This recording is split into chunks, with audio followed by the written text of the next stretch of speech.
You hear it all the time, right? Someone's struggling with chronic pain or anxiety, or they just can't sleep, and they turn to cannabis hoping for some relief. But what if the real secret to making it work isn't what we think? Today, we're going to dive into the super counterintuitive world of cannabinoids, where the path to feeling better might be the exact opposite of what you'd expect. First off, let's just get a sense of the scale of this problem. According to the CDC, more than 20% of adults in the US deal with chronic pain. That is a staggering number. Think about it. That's more than 1 out of every 5 people living with pain that just won't quit. And here's the thing about that pain.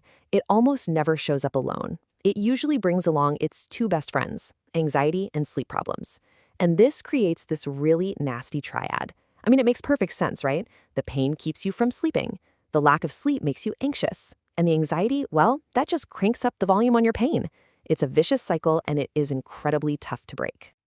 So, with a problem this complicated, it's really no wonder that so many people are looking at cannabis for a possible solution.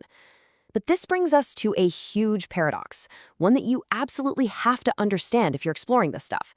What happens when taking more doesn't actually help? To really get our heads around this paradox, we've got to look inside the body. We need to talk about this amazing biological system that cannabis interacts with. It's called the endocannabinoid system, and you can basically think of it as your body's master regulator. It's always working to keep things in balance. So the main job of your endocannabinoid system, or ECS, is to maintain what's called homeostasis, which is just a fancy word for a stable, balanced internal environment. It's kind of like a dimmer switch for your whole nervous system. It's constantly turning signals up or down to manage your mood, your appetite, your memory, and most importantly for us today, your experience of pain and your ability to sleep. And this whole system is really made of just 3 core parts. It's pretty simple when you break it down. First, you've got the locks. These are the cannabinoid receptors sitting on your cells. Then you have the keys. These are molecules your own body makes, called endocannabinoids, that are designed to fit perfectly into those locks. And finally, you have the crew. These are the enzymes that build the keys when you need them and then clean them up when the job is done. Now, cannabinoids from the cannabis plant, like THC and CBD, they act like a set of outside keys that can also fit into those locks. Okay, so with that little biology lesson in our back pocket, let's take a look at a really cool study from 2024 that connects all these dots: sleep, pain, and a cannabinoid I'm sure you've heard a ton about, CBD. So the researchers started with something we've all felt. You know that feeling after a horrible night's sleep where every little bump and bruise feels 10 times worse?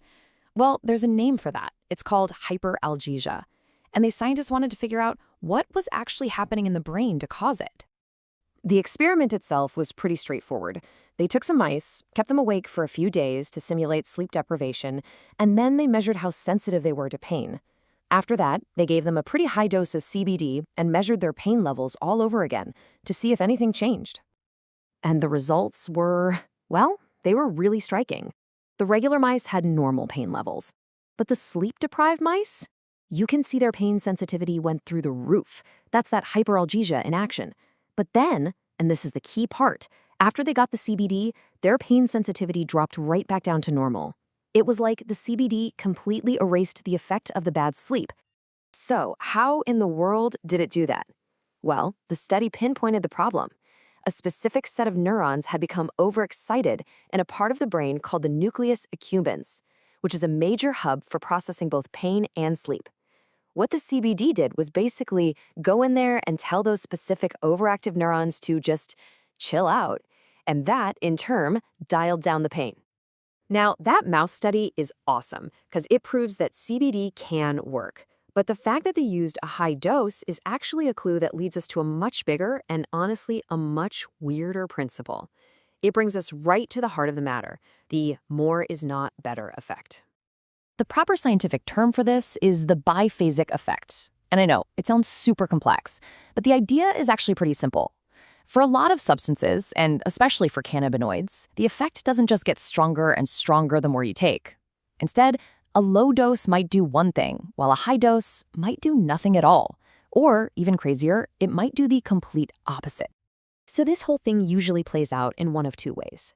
You either get this inverted U shape, where the benefit goes up and up as you increase the dose, until you hit a peak, that's the sweet spot, and then the benefit starts to go down again. Or you might see a U-shape, where the stuff works great at a really low dose and a really high dose, but kind of poops out in the middle. The big takeaway here is that finding the right dose isn't about finding the most you can take, it's about finding the optimal amount.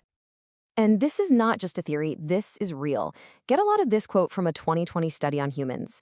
Researchers found that once THC levels in people's blood got past a certain point, their pain actually started to get worse. Let that sink in for a second. More THC literally meant more pain. And this is not some isolated case. We see this pattern over and over. A 2007 study on pain, a medium dose of THC helped, but a high dose made it worse.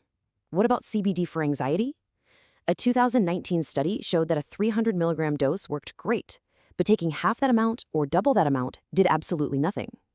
It's a perfect example of that inverted U-shape. The magic was right there in the middle. So, what does all this mean for someone just trying to feel better? It means we have to stop thinking about cannabinoid dosing like it's a simple ladder you just climb up. It's more like a complex maze, and the right path forward isn't always the obvious one. So let's just break it down. For THC, a low to moderate dose might be just what you need for pain and stress. But if you take too much, it can totally backfire and make you feel more pain and more anxiety.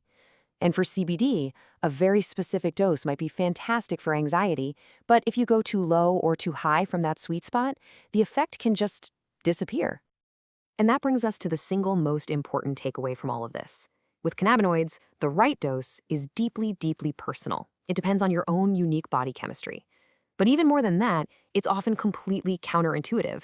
That natural impulse we all have to just take a little more if a little isn't working, that could be the very thing that's holding you back from finding relief. More is not always better. And as we've clearly seen, sometimes it can actually be worse. So, all of this leaves us with a massive question for the future. We know these compounds have real potential, but if the right dose is this tricky moving target that's different for every single person and every single problem, how do we get past all the guesswork? How can we develop a truly personalized, predictable approach to cannabinoid medicine? Cracking that code, that's the next great challenge in this field.